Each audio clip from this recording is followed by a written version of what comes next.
The reality is we buy our radio ads like we buy our real estate at a deep discounted price. So to give you an idea, the first radio station that I picked up in Dallas-Fort Worth cost me a total of $1,500 per month. It was a classical station. I still have it. And when I say $1,500, that means we always start with 100 ads on that station per month, 25 ads per week. So yes, that means I was picking up that 60-second ad on the air for $15. This is the real estate investing experience. We get it. Real estate can be rough sometimes, and that's why we bring in the experts to talk about the experiences you won't hear anywhere else with your hosts, John Cohen and Chris Grinzik.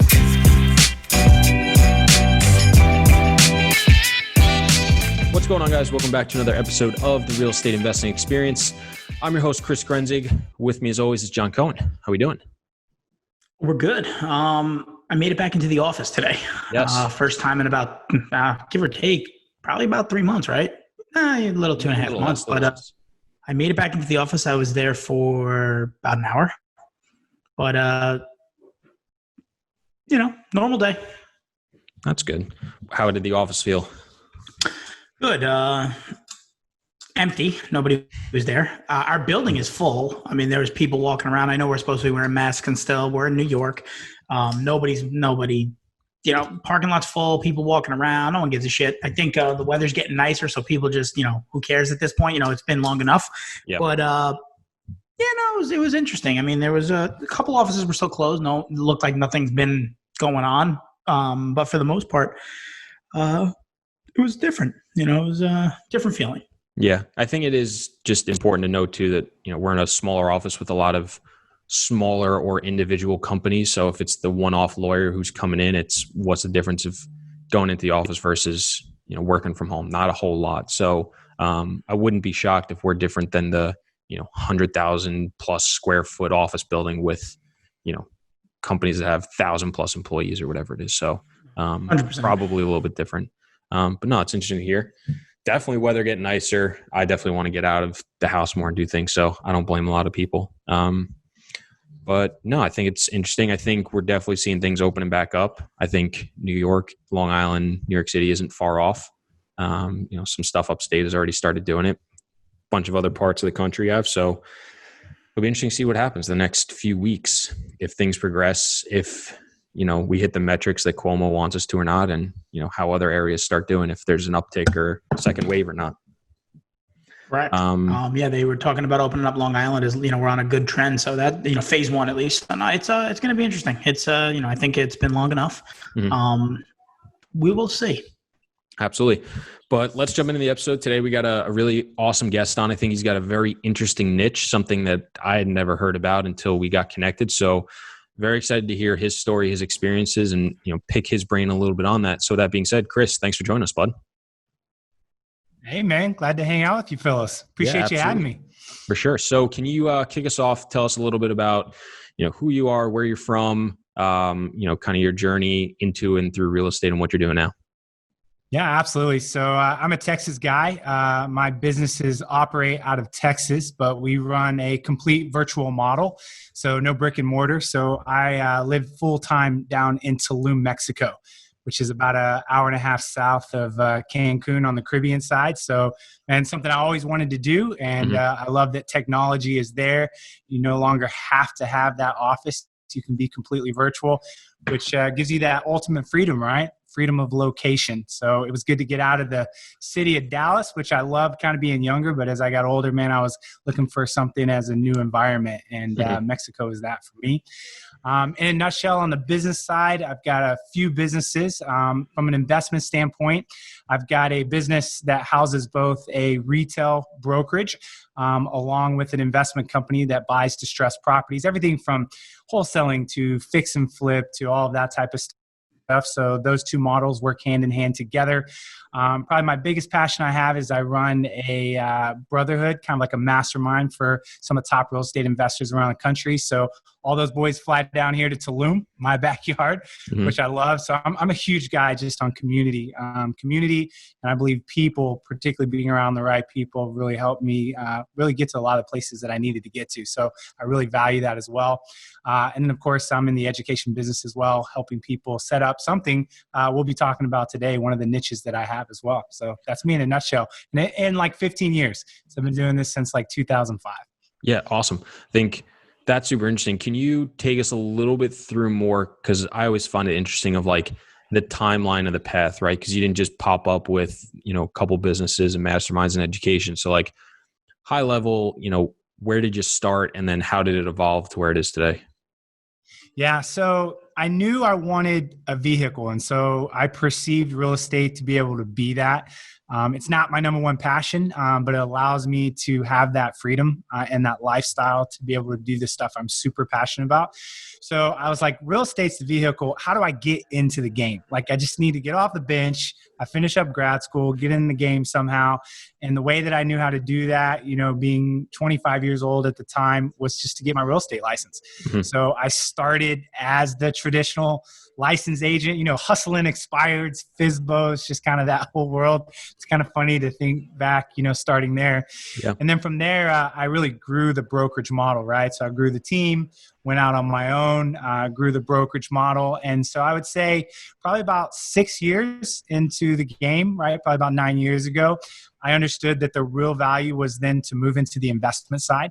And so that's when we kind of launched right into like fix and flip. And so we progressed from agency retail to fix and flip wholesale, kind of that whole world.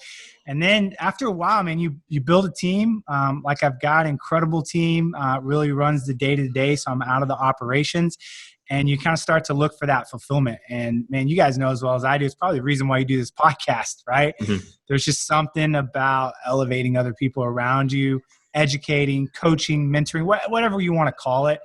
That's where the fulfillment comes from. So I launched Multipliers, and then I launched my nationwide coaching program after that, which I think is a progression for most of us. Would you guys agree? We kind of start in the business, we build it, and then we look around and go, man, there's got to be something more than transactions. Like, how can I actually add value to people? And then that's, I think, where we find our significance. Yeah, I agree. I think it's something that we've done all along. We've never done the direct coaching route. But we've hosted meetups for going over 3 years now until this stuff happened. We just did a charity event that we spoke at for like 8,000 people online, which was cool. So yeah, we're always looking for different things to give back and foster a community. Because I know, especially for me and knowing John's story as well, there's a lot of people that helped us out get to where we are and, lifted us along the way, whether it was paid or not paid, and the ability to help other people along in their journey. Just add something else to your own journey. So that makes a ton of sense for me. How did you end up in Mexico? Explain that to me. Yeah. So my wife and I came and vacationed about 3 years ago. By this time, I had started like the traditional brick and mortar office. So, everybody's commuting in, you got the office rent, you got the copy machine, kind of that whole world. And I began to break into the virtual side. And so actually, I was the last one to go virtual. By the time we were done, we had this big office, and there was just like a handful of us left in the office, and everyone else was virtual. So the pendulum kind of swung. You start with one virtual person, everyone's in office, and then you look up, and it's like, wow, we shifted everything. So I was kind of looking around and going, why do I need to be in this office anymore? The majority of our people are scattered east to west coast. So I started getting that itch. And then the other thing for me, I feel like the environment of being in Dallas after about 12 years was like, I was no longer being challenged. You ever live in a place like everything is like so automatic? You don't even look to the left or the right when you drive anymore. There's nothing there. You got it all memorized. If you're going one place, you end up at your office because you're on such autopilot. Yeah. And I found myself in that place. Now I was like, I got to get out of here, man. Like this, we're talking about people changing people, which I think is one of the most critical things that sharpen us. I also think our environment does that tremendously as well. So I was restless. I needed a new environment. I got everything out of Dallas that I needed. So my wife and I just happened to come down to Tulum, Mexico to vacation. And within 90 days, we were living here. full time. It happened that fast. That's awesome. I went back, shut it down. I'm like, I'm out. Let's go. And she's like, okay, I'm in. Let's do it.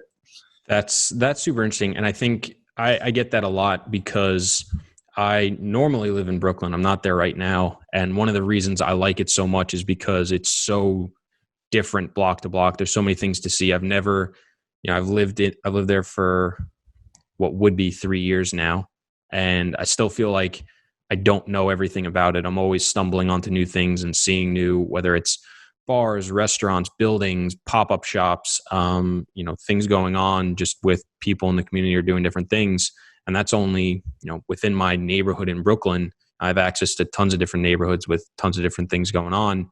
It's one of the things that really attracted me to moving there to begin with. Just the ability to continue to find new things and not, be in an environment where it's all the same. Right now, I'm currently holed up out east on Long Island, about an hour and a half outside the city at my mom's place, and I'm super grateful to be here. The one thing I don't like about it is it's a new community, and every single building is built exactly the same. So when I walk around or run or anything like that, I feel like I'm just in like a time loop basically, and I'm seeing the same thing over and over and over. And it's not something I find enjoyable, but obviously it's the circumstances. So I understand 100% where you're coming from of, you get in a rut or you just want to have the option to see new things, new environment, and keep things fresh and, keep things new. And it definitely gives you a different type of energy where if you're, all day, every day doing the same thing, like a lot of us are doing right now with this pandemic going on, and you're in your house all day doing the same thing, going from one room of the house to the other room of the house. And it gets very monotonous. And I myself, find some struggles with that of like, if it's not today, I can do it tomorrow or something like that, because it just feels all the same. There's nothing really to break it up. So I agree. I resonate with that 100%. And I think as the visionary, right, we're responsible for creativity, and creativity comes from the right inputs. And I know, like, when I came down to Tulum, like what you said, everything was new. Mm-hmm. And I'm telling you, like, my energy level just went back through the roof again. I went back to being a kid and just playing and exploring and, what's around that corner. And, oh, we haven't gone to that part of the town or that part of the beach. And I'm just telling you, man, it just injected life right back into me. So much so that I told my wife, we'll probably never stay anywhere longer than maybe 5 to 7 years before we just change environment again, because I thrive off of that and I need that as an entrepreneur. So I must be fucking like psychotic. My wife calls me all the time. She calls me like a sociopath. She says it all the time because I love that, right? When I go on vacation, you wake up a little bit earlier. I like working out when I go on vacation because it's something new, right? You just feel good about yourself. For whatever reason, being stuck in the house for 3 months almost and doing the exact same thing every day, I've been more productive. I've gotten better ideas. It's been, and I also, it's a little skewed. I have a 15-month-old daughter, so being around her every day is awesome because I would never be able to spend this much time with her. But I could almost see myself like living far away from people and, like in a mountain or on a lake with nothing, doing the same thing every single day and just that peace and quiet. I'm okay with that. And I never thought I'd be like that, but like this pandemic, I'm like, I'm actually getting a lot more done. I'm actually having really good ideas, and it never happened like that in the past. It always used to be, I want to change. I want to do something new. I'm not challenged anymore at my job. I got to switch it. I got to change something. But for whatever reason, like I've just felt good. I mean, I've worked out almost 60 days straight here, which, I basically took like 5 years off from even thinking about working out. But like today I had a busy day, busy morning. And I jumped on the bike and rode 45 minutes. That's why I was out of breath when I was talking to you, Chris, because I couldn't breathe. But I don't know. It's different because I'm definitely in the minority. But for whatever reason, I've like felt good doing the same, like getting into that routine, and just it's different because I never was like that. So it's different, but maybe I am, a little bit of a sociopath according to my wife. Crazy. But I don't think you are. I think anyone listening, like if you're listening to this podcast, the takeaway is there is no right or wrong way. You have to find the way your brain is wired, what's going to drive creativity, what's going to drive happiness and joy. And that's the thing, we get into trouble. We look at one person and go, well, that's a best practice. And I think the reality is it might not be the best practice for you, because what you're talking about works for you. And I'm glad that you spoke up to say, guys, I see how you guys are thriving in that environment, but I'm doing the opposite. And what I'm saying is that's fine. That's okay. That's working. There's nothing wrong with that, because that's what makes the world, right? We're all kind of wired differently. 100%. Yeah, I think that's going to be such a huge unintended consequence of this period. It's going to force people to try so many different things. Just the virtual stuff that, you guys basically were way ahead of the curve. We're seeing it already. Facebook, Twitter, Spotify, Shopify, they're all announcing work from home measures indefinitely going forward. And, massive companies oftentimes set the pace. That's going to just be a new norm for a lot of people. They were already talking about Facebook employees moving to other parts of the country away from the Bay Area, and then Facebook turned around and said, like, if you move, we're just going to pay you for whenever you log in. But it's also been interesting too. Like, one of my good friends, John Farber, he's just been working remote from multiple different cities for the past 3 months. He just got in his car, sold everything, and just been hopping around to different cities, new environments, and things like that. And I'm just like, that's super cool, because that's probably not something. I don't want to say him, because he has really good ideas and just does it. But, I could see a lot more people doing that. And this is going to be the catalyst for a lot of people to try a new environment while still working whatever job they have, because they realize they can work from home. So I think that's really interesting. How has it been for you as you've seen more of the world adopt to something you adopted, a few or several years back? You're talking about like the fact that the world got forced to be virtual and we were already virtual. That's one of those moments in business. Sometimes you get lucky. Mm-hmm. We got lucky because for us, I'm honest, I'm grateful, because I remember trying to run a virtual office, right? Like, there's a lot when I go back in my head of, misconceptions that I had, fears, like how do you maintain a culture if you don't see someone face to face? How do you manage productivity if somebody's not in their office at home? Down to like, what are we going to have a meeting around? Are we going to use Zoom? Are we going to use, Join Me? Like what are we going to use? And we sorted all that out, and that took time. And so it makes me grateful, because I look at people having to get thrusted into that and having to make all of those decisions and conclusions a lot faster than we were able to ease into it. And so I'm telling you, it definitely put us ahead of the curve for the fact that we're like, virtual, we got that. We've been virtual now for several years. So super grateful. I think that's awesome. And I think it's going to be a really big shift going forward. I do want to shift gears a little bit though, because I think, as you alluded to, you're in a really interesting niche that we haven't really talked about yet. And that's, kind of using the radio to generate leads for properties. Can you talk a little bit more about it, where you got the idea, how it came about, and just kind of, what is it and how does it work? Yeah. What I call it is, the best way to sum up radio is the marketing channel that everyone knows about, but nobody's using. Bottom line, radio has been around forever. And if you step back and go, why has it not been really being utilized from an investment standpoint? You'll start to look at your market and go, man, it's wide open. Like, there's virtually no competition. So I've been doing radio it's almost literally like 10 years now. And it's been kind of the one tried and true marketing channel that I've kept, right? Things like direct mail and pay-per-click, other things, they can go up and down. They can get saturated. What I've seen is just a steady ROI on radio. And what I tell most people is, if you're listening and you're on the investment side, particularly around fix and flip or wholesale, or you're building a single family rental portfolio, your avatar, your demographic is primarily over the age of 50. We know this. If you look around the country, just look back at the last X amount of closings you did and do a demographic study. You'll be like, yeah, you're right. Never thought about that. So what I'll tell you is that people over the age of 50 really have two predominant habits based on the way they were raised. And that is, they listen to the radio when they're in the car and they watch TV. And so then it's like this aha moment of like, you're absolutely right, because the first thought people have is, well, radio is like outdated. Like, don't people listen to Spotify and Pandora? And I go, well, you do, but the problem is you're not the person that's the demographic you're going after. People over the age of 50 do not have Spotify downloaded on their cell phone.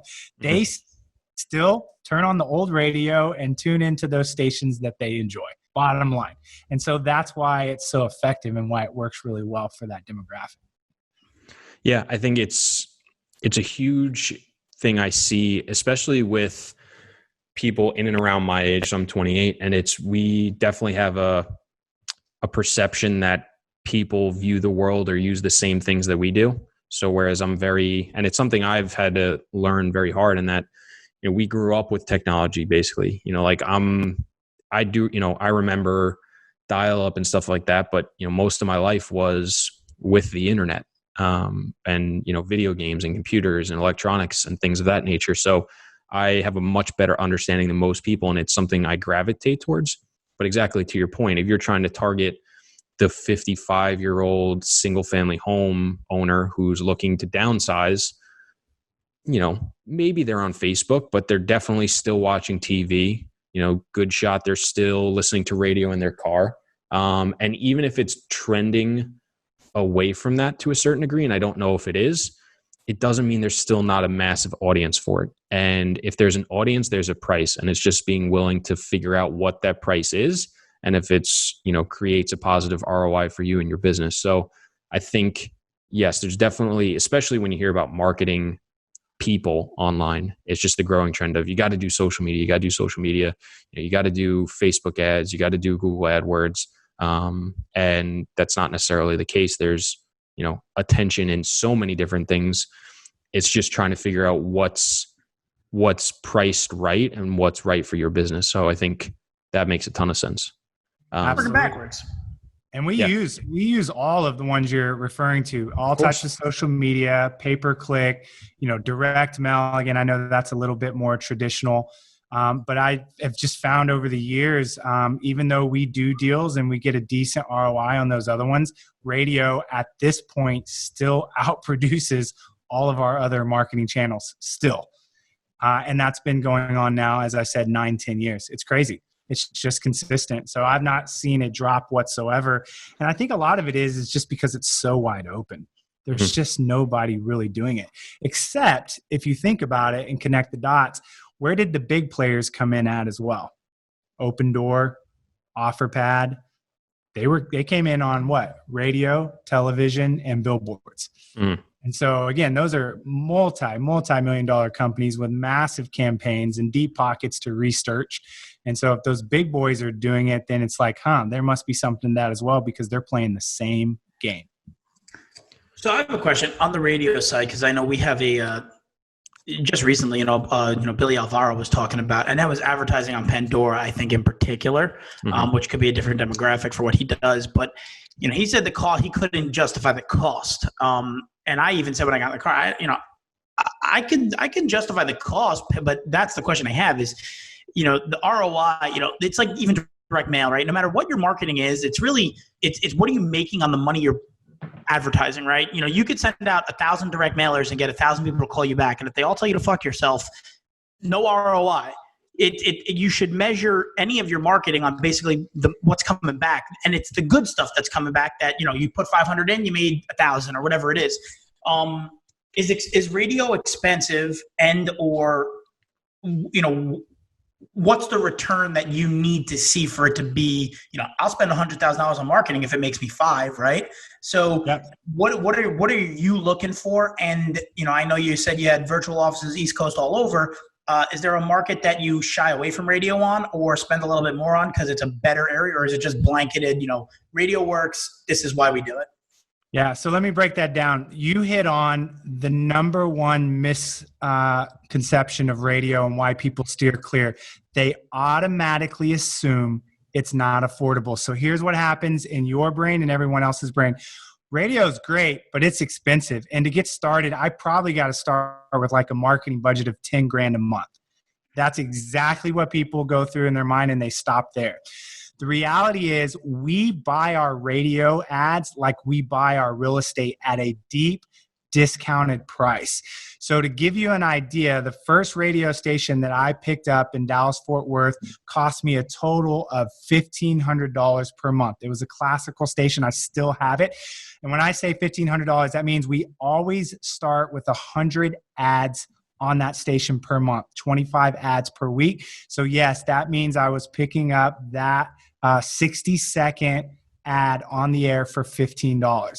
What I will tell you is, from all the people I coach around the country, I'm talking East, West Coast, you name it, I've helped people set this up. Their average campaign, being 60-second spots, will run anywhere from $5 for a 60-second spot to the highest, maybe $50, $60. But most are around $5 to $25.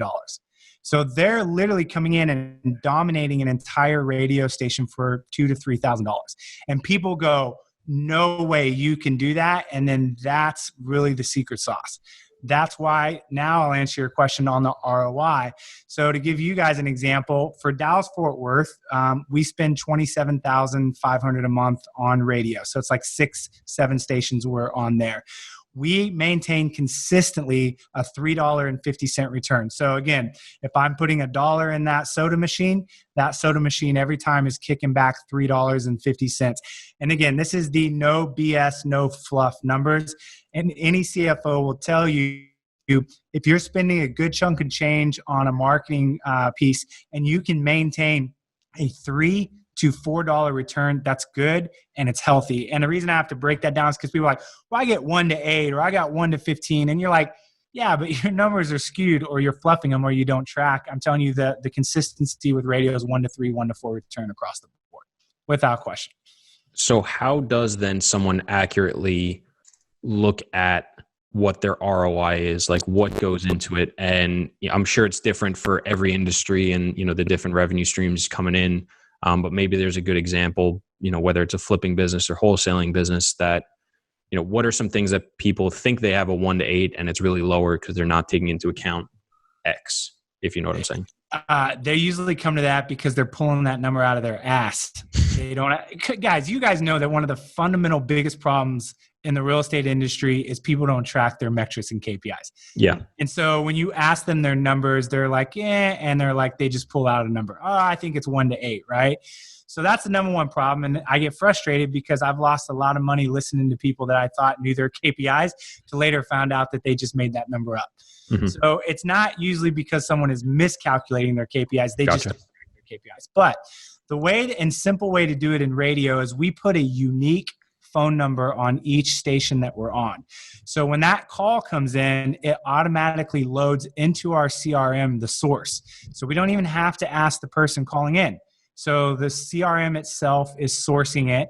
And then from there, if you've sourced your lead from the beginning, then it's very simple to get to the back end of your ROI, because you can simply take a look at, well, I spent X amount on this station. I did X amount in revenue, and therefore I'm going to see what that multiple is. And so at that point, it becomes pretty elementary math. The key is making sure you know where every single call is coming from on each radio.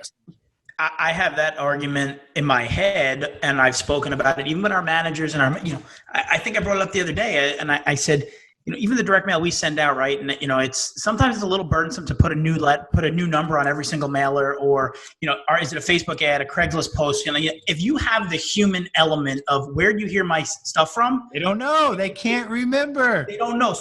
The person on the other end is just going to say something because they have no idea. Oh no, I saw it on a billboard, or I got this letter in the mail, or I saw it on Facebook. They have no fucking recollection whatsoever.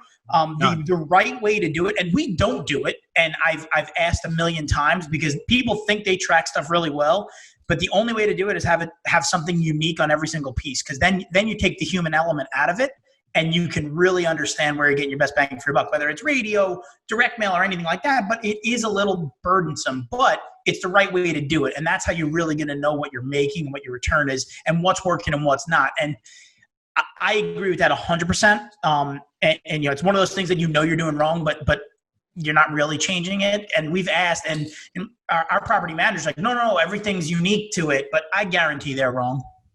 They don't know. And I tell you, and here's the reason why it happens. Here's the temptation. And I get it. I had to debate this out as well. You've got this amazing, what we call vanity phone number. And what you tell yourself is, I want everyone in my entire city to have that number memorized, just like I see with that attorney, right? Who's got that great number.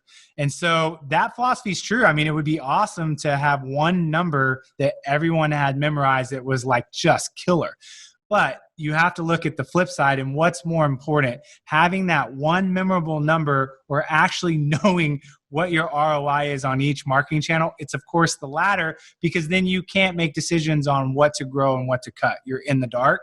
And now you're actually not doing well from a marketing standpoint, because honestly, I mean, you're throwing darts in the dark. Yep. You have no numbers to base decisions off of. So I have another question, because this comes up quite frequently, and most consumers of whatever service or good, it takes several touch points before they actually, purchase or spend money. And oftentimes it's, those multiple times, you don't know exactly which one is the one that put it over the edge or which one really grabbed their attention first. Do you guys ever think about like, oh, how do we know that, the phone call came from, radio 103, but maybe they heard about us 5 times prior to on channel 97, but we only see the phone number from 103. Is that getting too much into it that it doesn't matter, or is that a conversation you guys have internally? Two things. It's actually a great question. I'm glad you asked that. No one's really brings that up. So twofold. Yeah, I think it's off in the weeds a little bit. It would be ideal to track it, but let me tell you this as well.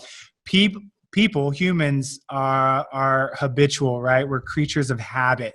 So if I'm running an R&B station, right, because I might be going after an urban demographic, and then I got a country station because I'm hitting maybe rural, and then I'm on this old classical rock, I can be sure when I got that call from the person over the age of 55 that they didn't initially hear me on urban.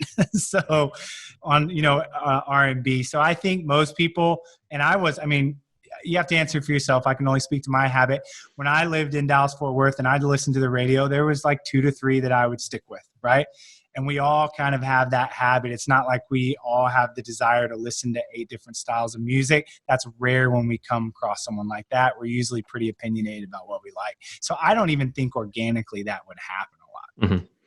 Do you find, because I think that's one of the benefits I can see to, more tech savvy forms of marketing like social media or Google AdWords, where you can run some sort of campaign that spreads awareness and then retarget anybody that clicks.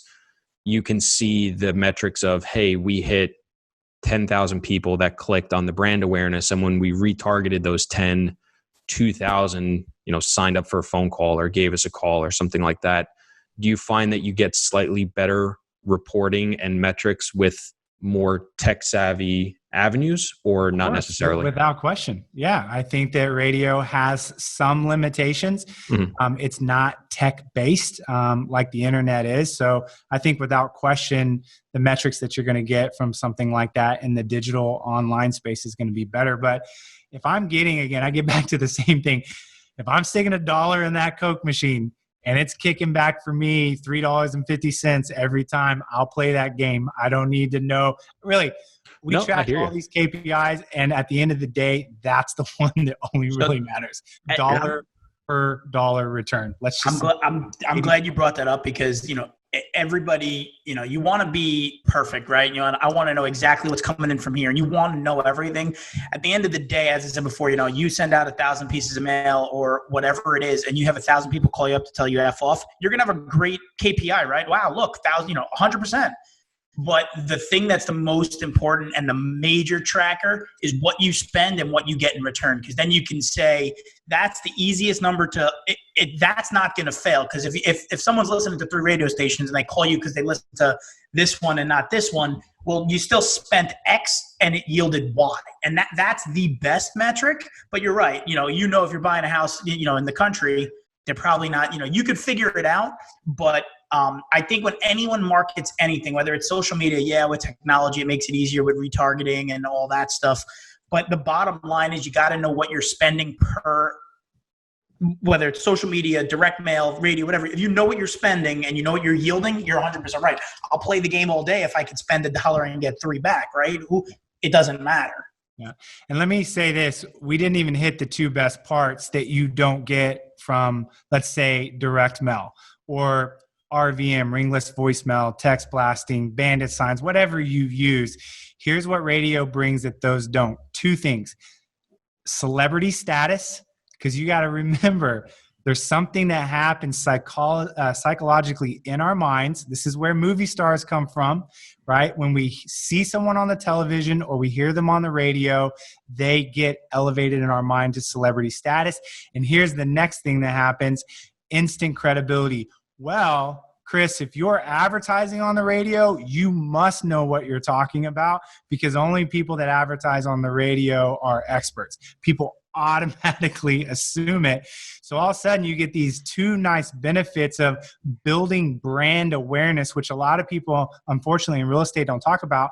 Again, we see that in the retail world, in fashion, or with Coca-Cola or with Apple. I mean, a lot of branding, but why is the discussion in real estate all about lead generation, but not about establishing a brand in a geographical area?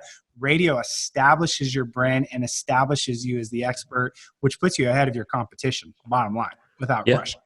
I'll tell you, I got started in this. My mom and cousin bought a flipping course through Fortune Builders, and they heard it on the radio. That's where they learned about it.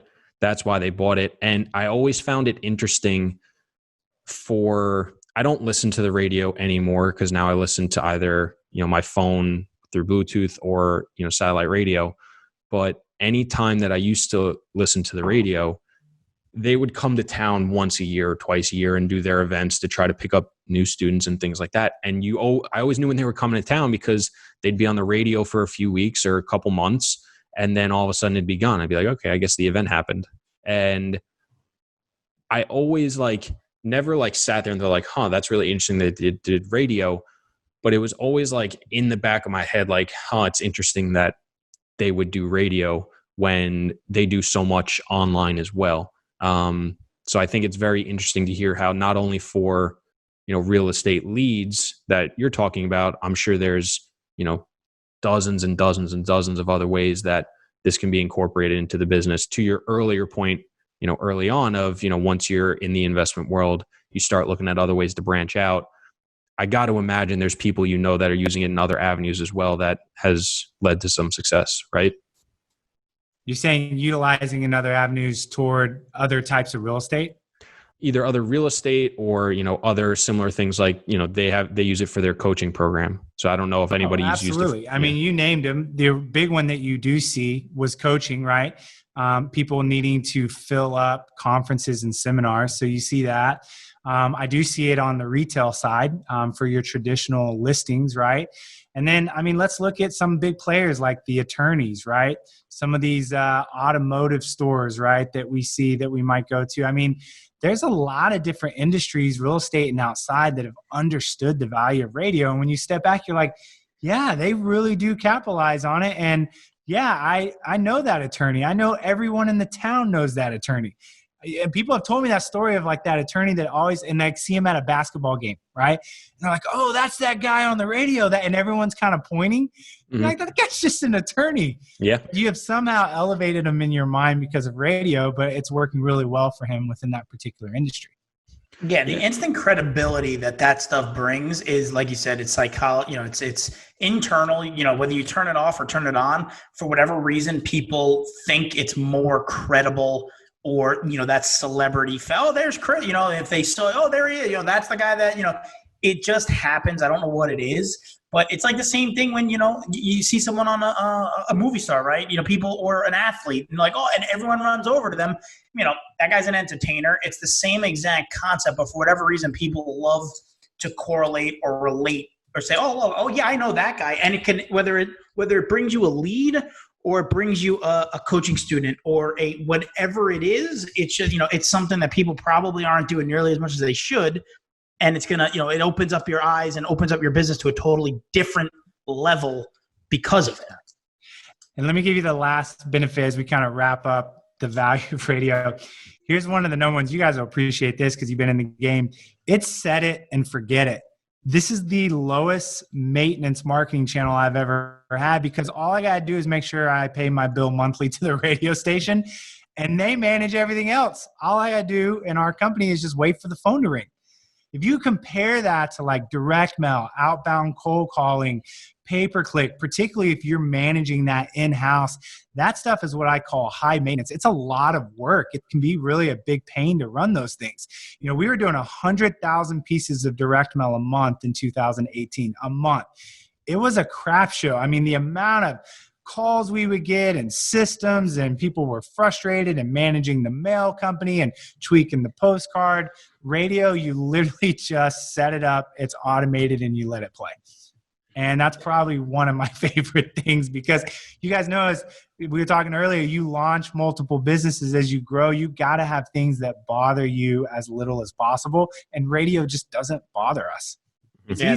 That's a huge part. I think people should, re-listen to that. If you can have something that produces, that doesn't cause you a headache, where do I sign up for that? Right. Cause it's just, the bottom line is, like you said, you send out 1,000 direct mailers. If you send out 5 direct mailers or 100,000, cold calling, you have a lot of moving parts and a lot of wheels spinning. And you could, create your ad or whatever you do, and then it's just autopilot, pay my bill when it comes in, and it generates you money. I mean, that's the dream that people want, right? They want to, do nothing and make money from it. You set it up and it runs itself. That's awesome. That's like, business 101, you don't have to pay for your headaches. So I have a question, because oftentimes in, today's environment, things that are easy to do that make money often get exposed very quickly and then become very oversaturated.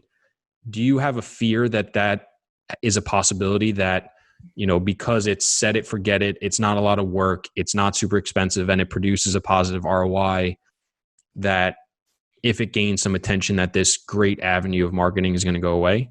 Or are you okay with that because you're flexible enough and you'll just shift to the next thing that works?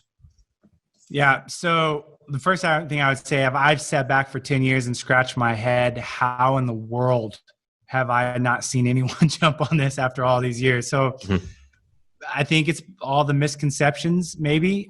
So that's layer number one. Layer number two, I'm not concerned about it for a couple of reasons. We do coach people, but we actually have an exclusive program per market, because I don't want what happened to, direct mail to happen to radio, where everybody gets on that bandwagon. And if you ask me, if people are listening, like, so why is this dude like really talking about this at the end of the day? I've kept these cards really close to my chest for a long time, because I had this perspective that I wanted to go into every market in the country. And I wanted to, how it is. You're late 20s, early 30s. And as I've gotten older, I'm like, you know what? I'm happy focusing primarily now on the state of Texas. I'm not trying to take over every market anymore. If I show somebody up in Colorado, or where you boys are at up in the Northeast, I don't care. It doesn't affect me. I've drawn a moat around my area in Texas, and then I can coach anyone else on how to do it. And I finally came to, that conclusion over the last year. It's like, I'm just going to continue to sit on this, so might as well share it. Gotcha. That's awesome. I think that makes a ton of sense. What else? So what do you think is one of the biggest drawbacks, if any, from using radio advertising versus some other ones? Yeah, I'll give you probably the main one that I see people bump into. It covers such a large radius that a lot of times it will probably draw in opportunities outside of an area that you're comfortable working. So like for us, like advertisement in Dallas, we'll get calls out of Oklahoma. That's not really a state that I do deals in. So I think one of the challenges is like your business is not set up to manage that type of radius. And so you've got to come in and start to create some systems and processes to fix that challenge. So that would be the primary one that I see people pick up as like, that's a challenge. And then probably the second one would be if you're on the investment side and you're just doing fix and flip and wholesale, you'll still get that return. But the secondary type of person that's going to call you on top of the, what I call cash offer seller, is the person that wants to go retail because they're curious. And so I do find that your best setup is to have a combination of going, hey, I can take this thing down for cash, but I'm also going to capitalize and create another stream on top of my cash offer stream by being able to either list these properties internally or have someone that I can outsource these to and get a fee off of that. Because you get the curious retail seller that goes, hey, heard your ad before I call an agent. I just wanted to see what you guys would offer. And you realize they're wanting retail. They just need to list that bad boy anyway. So that'd probably be the second thing. I think that makes sense. So do you find most people eventually transition to having their license or some way to capitalize on that? Or do a lot of people just, find that they try, they make their offer, and if it doesn't work, they just move on quickly? I think most people throw it in the trash, which is a mistake because they don't know what to do with it. And I'm not saying go out and get your license or get someone in your company license, but at least find a local agent and, give them that lead and let them do all the work and take a referral fee. I mean, at least do that before you throw it in the trash. So I think there's a mixture of what people want to do and honestly what should do. It depends on your focus too. You might go, I don't want to mess with that. I just want to find somebody and refer it to. Great, do that. For us, it's easy to build it internal because I started on brokerage. So super easy fit. Awesome. I think that makes a ton of sense. I think that's a really awesome place to wrap up too. I think you gave people a ton of knowledge, and they're probably going to need to listen to it a couple times to get it all. But if people want to learn more about you, learn more about what you do, follow along, where can they do all that?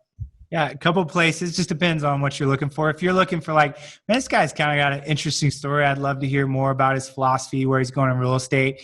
Man, just for free value-added information, you just go to my YouTube and subscribe. So that's Chris Arnold Real Estate.